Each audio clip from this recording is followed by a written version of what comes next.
Not every proposal that we send is going to need a signature. Sometimes you want to tailor the approval options for what type of proposal it is that you're sending out the door. In this section, we'll take a look at how you can tailor your templates to match those approval options that you need.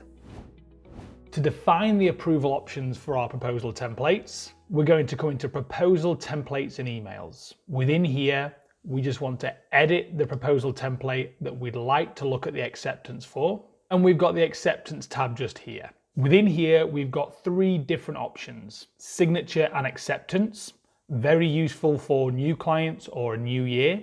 Acceptance button only. This may be used if we're introducing a new service mid-year or an extra work order. We've also got no acceptance required, where the client doesn't need to do anything and we're just going to proceed with the work.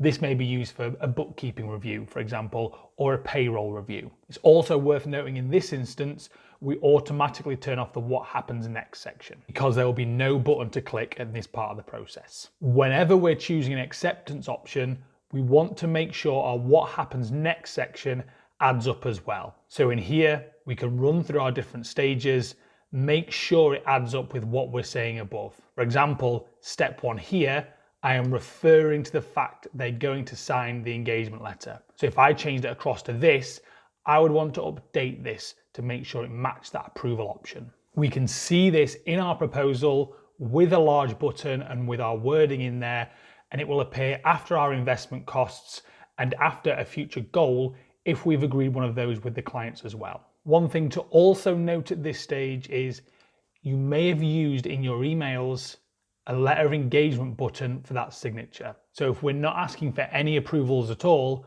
we're going to want to make sure we've taken those out as well. Finally, you can decide how long the proposal is going to be valid for as well, as you may have different periods of time depending on the proposal template itself. So this section is all about giving you the power to decide how your clients are going to accept those proposal templates and make sure you're ready for those different scenarios depending on what you're doing with the client.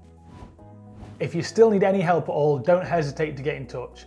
Drop us a message on the chat and we'll be here to help.